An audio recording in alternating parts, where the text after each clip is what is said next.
Vous aurez sans doute remarqué que j'ai choisi de me départir de toutes les fonctions obtenues sous les couleurs du PDS consécutivement à ma démission de ce parti.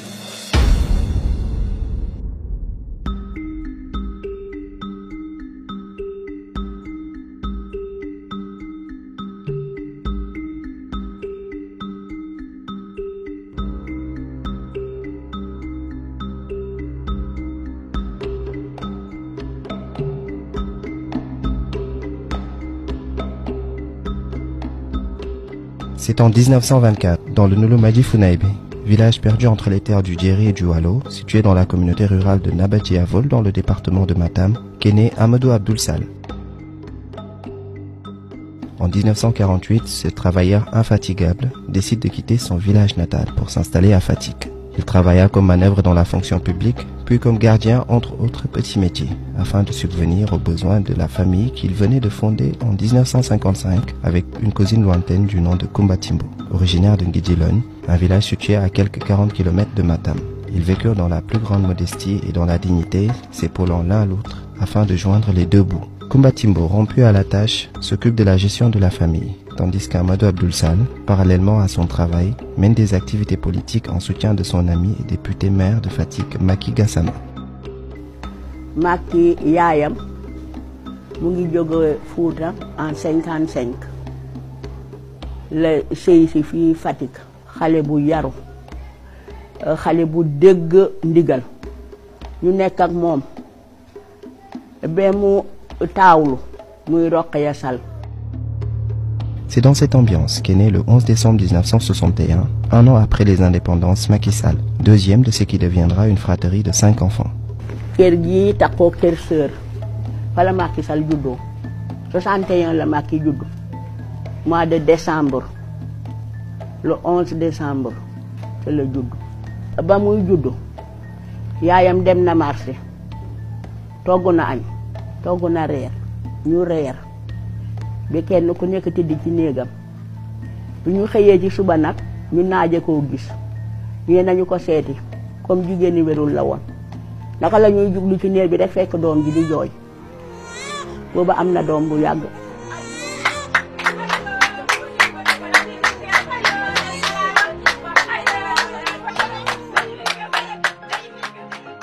Macky sage-femme tiimu ko mbindeef tiimu ko yaayam moo wasinal boppam normalement ak sutura.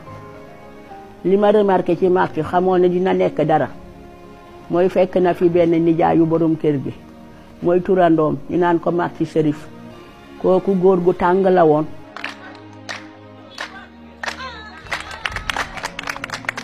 gan gu màgg moo fi ñëwoon seet suñu waaye gan gu màgg it gane si na àdduna.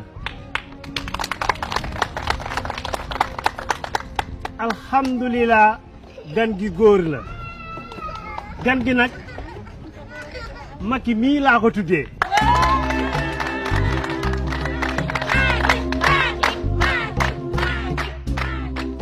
kooku moo ko tudd ñu tuddee ko borom kër gi.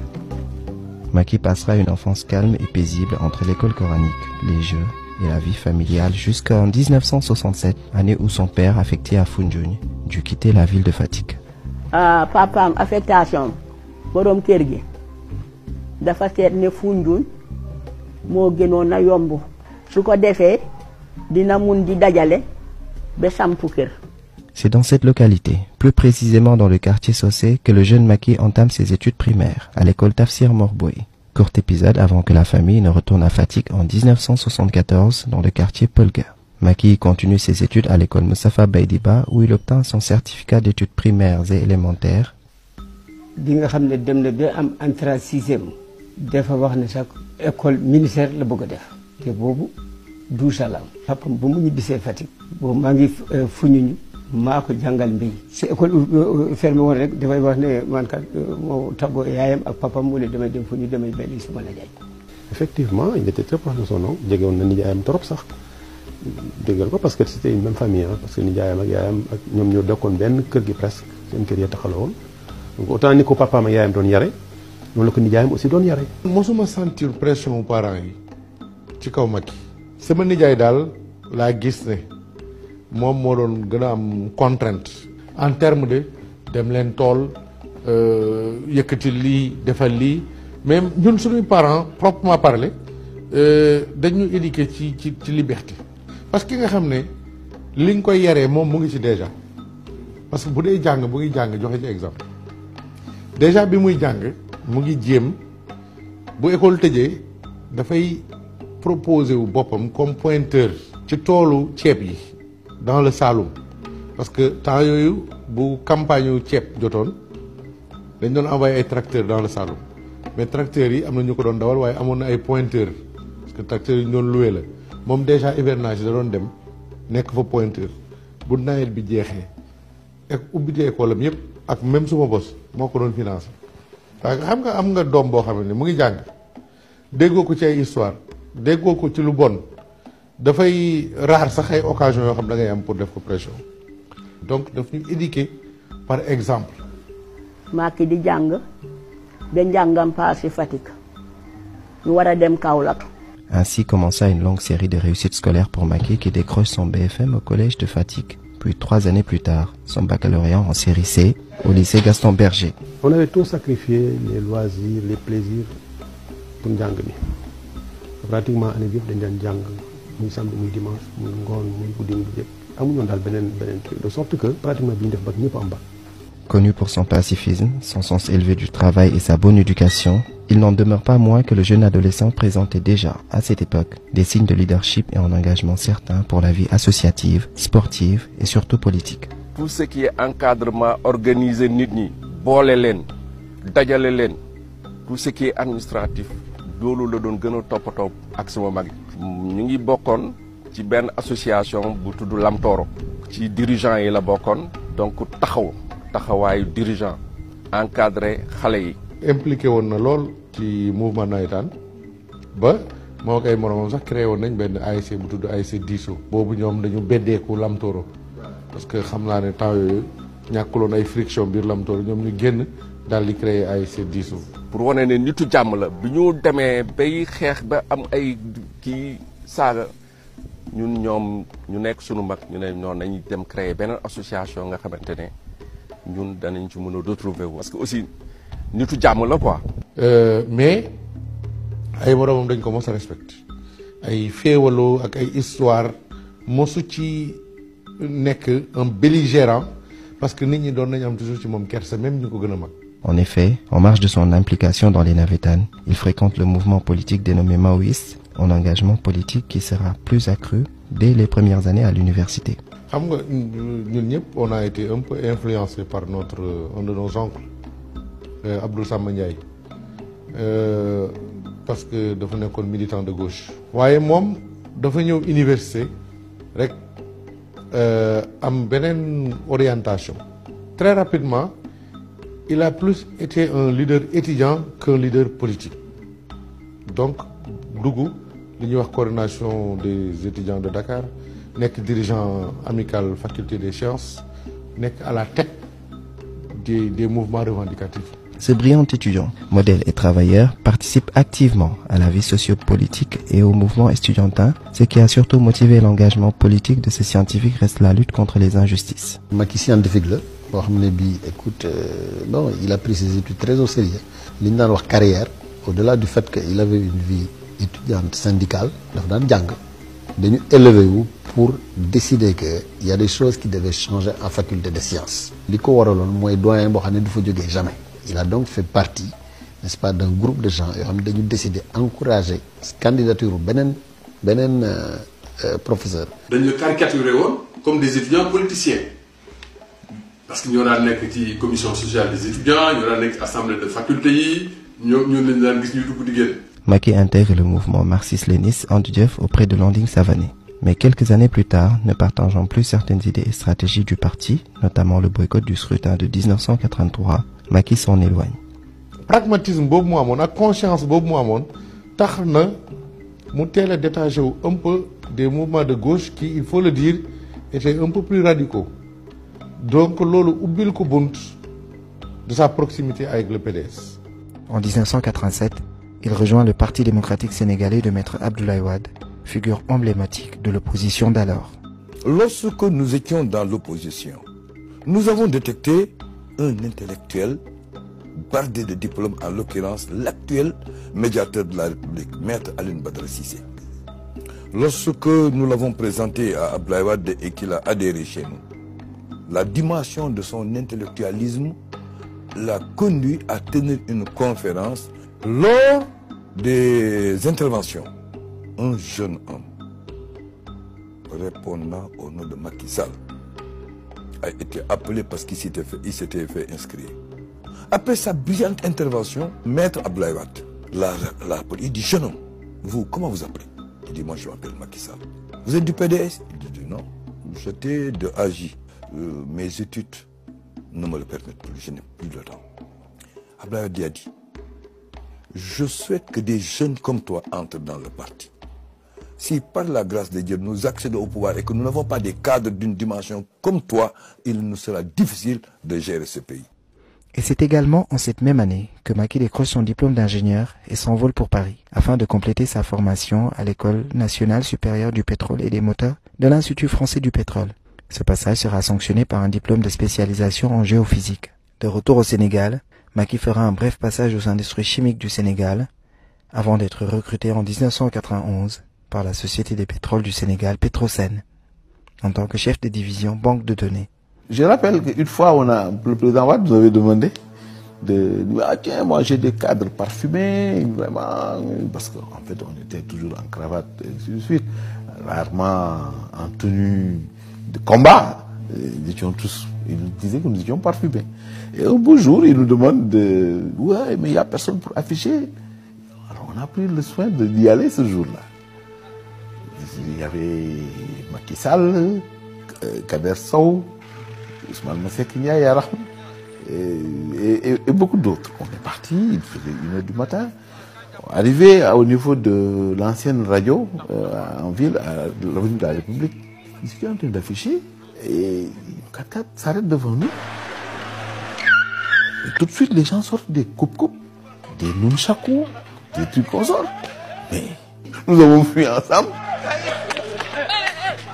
Et nous, malheureusement, Kader Sow et moi, nous étions dans sa voiture. Parce qu'on avait poussé la voiture quand on partait là-bas. Eux, ils étaient certains que la voiture ne pouvait pas démarrer. Ils ont pris la tangente. Ñëpp daw ñun ñoo moom desoon man ak Macky ak Kader Sow parce que moom mu daw maag moom ñu dugg ci oto yàlla def mu taal rek mu tàkk bien di ñu tàkk ak jaasi bi ñuy del suñu ci kaw oto bi taal.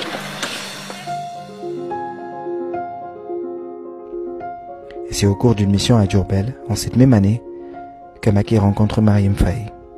C'est elle qui deviendra son épouse 3 années plus tard. Moi, je crois que je xam Marième Faye en 91. Bi ma ñëwee université rek première année la ma ko Macky Sall présenté. Ma gis ci moom jigéen bu jullite, ça m'avait impressionné. Gis koo xamante ni du tardé waxtu day jël course du wirdu à l'époque nekk étudiante à son âge parce qu'elle était à l'INSUD. C'était un peu déroutant. Dafa simple, dafa accessible, dafa jullite te dafa laabir. Et je disais les rares fois que je communiquais avec Macky que kii rek moo war a nekk sa soxna. Dafa ma doon xool parfois su ma defee yenn gestes yi rek mu ne dafa mel ni Macky.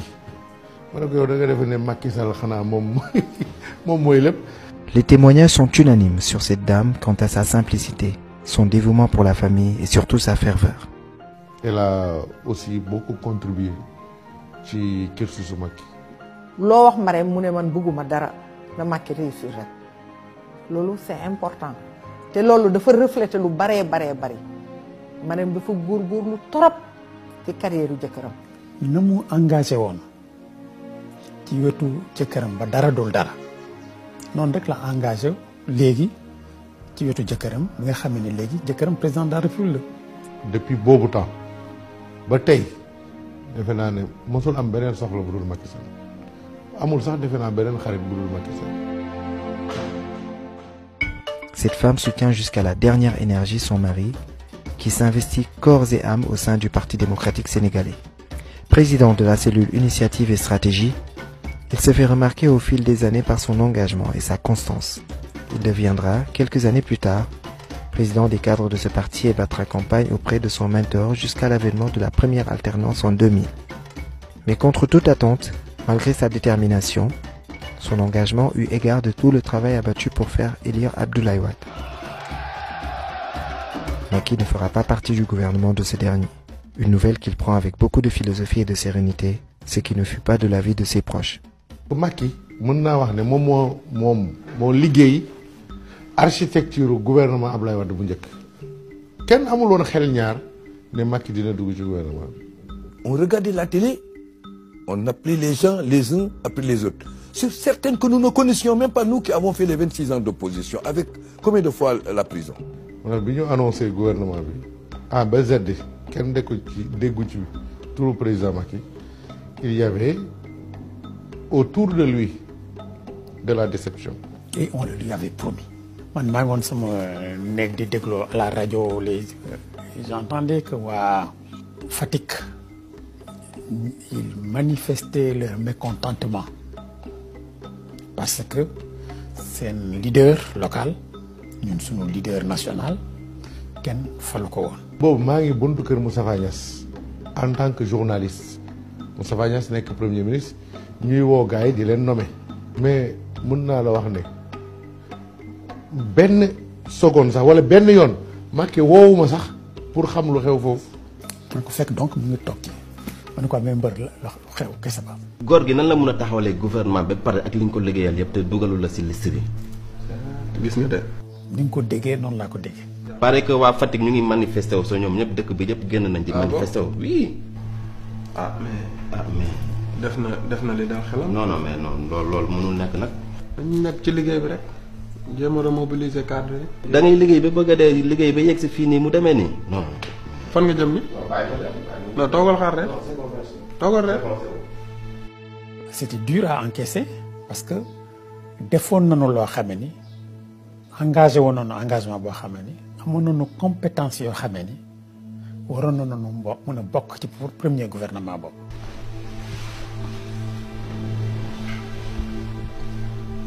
yaa ngi toog. waaw ça va. ça va alhamdulilah. naturellement c'est quelqu'un de très pondéré. boo doon ñëw di wax ci moom mu ànd ci mu bañ ci ànd du loo xam ne lii dina feeñ ci kanamam. il sait quand même être impassible. mais jamais kenn mosul gis ci kanamu Macky Sall sentiment de déception wala de frustration. gëm naa ne que incha allah on va y arriver. Inch'Allah.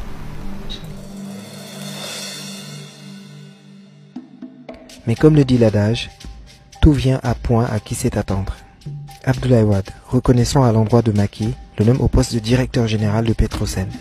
Puis quelques mois plus tard, conseiller spécial du président chargé de l'énergie et des mines. Et de résultat en résultat, s'en suivront les nominations qui le mèneront au sommet.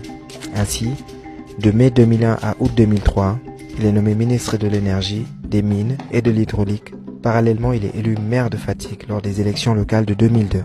Macky est nommé ministre de l'Intérieur et des collectivités locales, porte-parole du gouvernement d'Idrissa Seck d'août 2003 à avril 2004. Vice-président du comité directeur du Parti démocratique sénégalais, Macky est nommé le 21 avril 2004, Premier ministre du Sénégal. Ingénieur géologue, élevé à la dignité du grand officier français de la Légion d'honneur, élevé à la dignité du grand officier de la Pléiade de la francophonie, directeur Petrosen Zéro Faute, ministre hydraulique énergie et mine, ministre de l'intérieur Zéro Faute, premier ministre 3 ans 3 mois Zéro Faute. Je vais en tout cas m'employer de toutes mes forces avec l'équipe gouvernementale à donner une vision pratique, à donner corps à la vision du chef de l'État. À ce niveau stratégique et décisionnaire, il met en œuvre les grands travaux de l'État. Nous sommes en 2007. Il dirigeait avec succès la campagne du président Wade et remporta les élections dès le premier tour. mais il n'est pas reconduit à la primature, remplacé par Cheikh Hadjibou Soumaré. Vous êtes et vous serez l'un des rares premiers ministres qui quittent leur fonction la tête haute et le sentiment d'avoir réussi à accomplir sa mission à la satisfaction du chef de l'État. Il se rabat alors sur l'Assemblée nationale, dont seul candidat, il est élu le 20 juin 2007 à la présidence par 143 voix sur 146 votants. Le président Abdoulaye Wade l'a envoyé à l'Assemblée nationale pour l'éloigner du gouvernement parce qu'il commençait à avoir un tissu relationnel, une estime et une affection démesurée de la part de la quasi-totalité des membres du gouvernement, des membres de l'Assemblée nationale, du parti et du pays. Il fallait l'éloigner.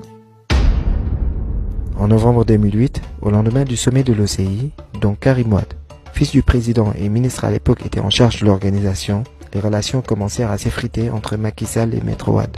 Mais la rupture est consommée quand il cherche à convoquer Karim Wade, fils du président de la République, à l'Assemblée nationale pour audition sur les travaux de l'ANOCI, l'Agence nationale de l'organisation de la conférence islamique.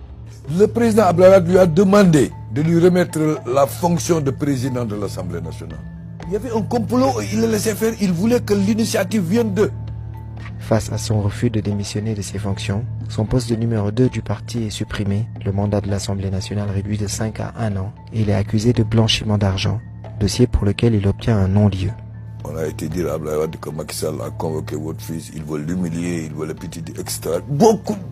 Beaucoup d'encre avait coulé en son temps relativement à ça. defe naa ne Wade dem na ba nit ñi gëmloo ko ne ah Macky Sall bi dafa bëgg a positionné wu wuutu la alors que yow sa doom mu ngi fi war na la mën a wuutu ñeneen tamit xëy na ñu ngi fi war nañ la mën a wuutu man pour man fondamentalement loolu mooy indi au fur et à mesure réeroo bi diggante Abdoulaye Wade ak président Macky Sall. plan bi ñu orchestré woon coup d'état la woon complot la bu mag au sommet de l'État. Et Macky, sa dignité a été bafouée à ce niveau et il a retenu de s'effacer en tout cas par rapport à l'Assemblée nationale. ñun ñi ko jege woon ñëpp dañoo woon ni nu day dem mais ñun nan toog parce que opposition yombul te metti na. Ma dignité passe avant mon ambition. Donc il n'est pas question que je me laisse piétiner. À ce niveau, je leur laisse la chose. Il l'a fait. boo amul courage doo mën a dëddu yenn yi bi muy démissionné en tant que président Assemblée nationale démissionné en tant que maire di jébbal lépp loo xamante ne amoon na ko ci parti bi mu nekk ku gëmul sa bopp mënoo def loolu. Face à plusieurs attaques, il décida alors de démissionner de l'Assemblée nationale et de tous ses autres mandats électifs. Le 9 novembre 2008, au cours d'une déclaration en wolof et en français, il annonce sa démission devant la presse. Vous aurez sans doute remarqué que j'ai choisi de me départir de toutes les fonctions obtenues sous les couleurs du PDS consécutivement à ma démission de ce parti. Bien sûr que j'ai pris l'exacte mesure de ces actes et les ai posés en toute responsabilité.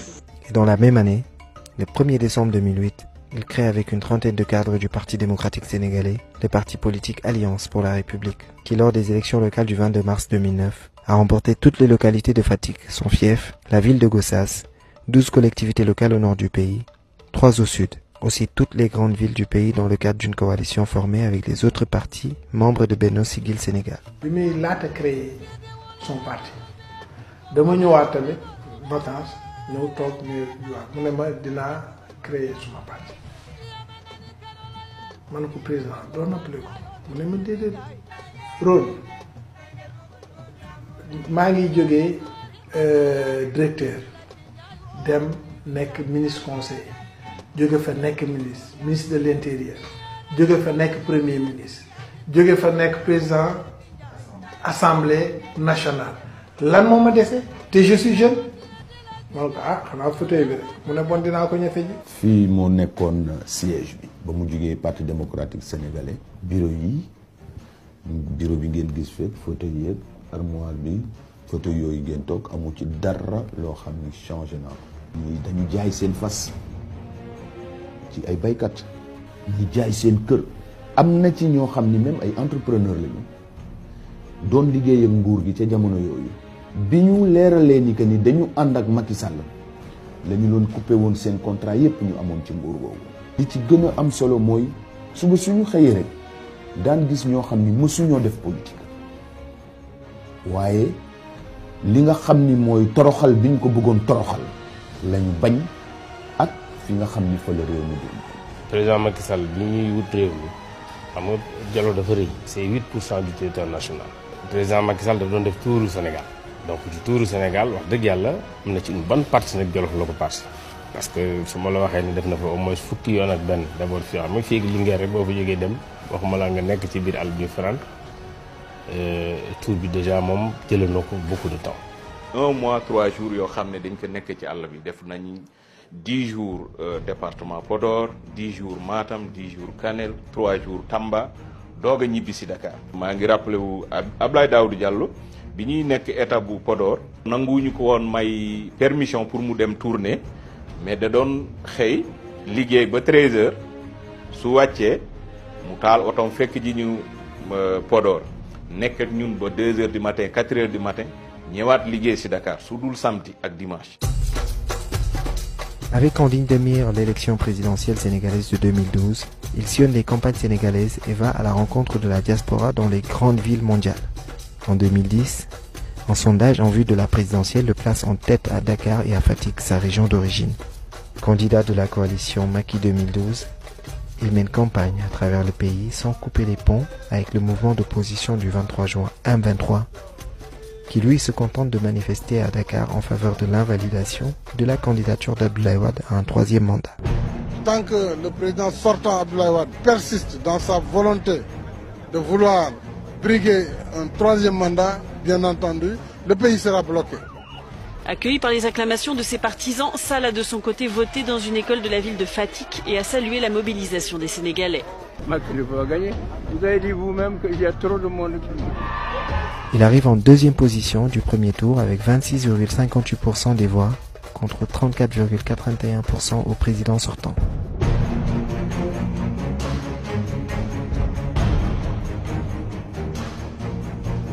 Il réunit tous les candidats battus dans la coalition Benno Bokk Yakaar et remporte le second tour, le 25 mars 2012, face à celui qui a été son mentor.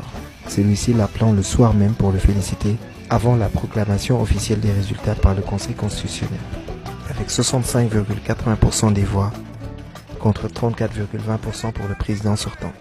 4e président de la République du Sénégal, Macky Sall prête serment le 2 avril 2012. Je jure de remplir fidèlement la charge de président de la République du Sénégal, d'observer comme de faire observer scrupuleusement les dispositions de la Constitution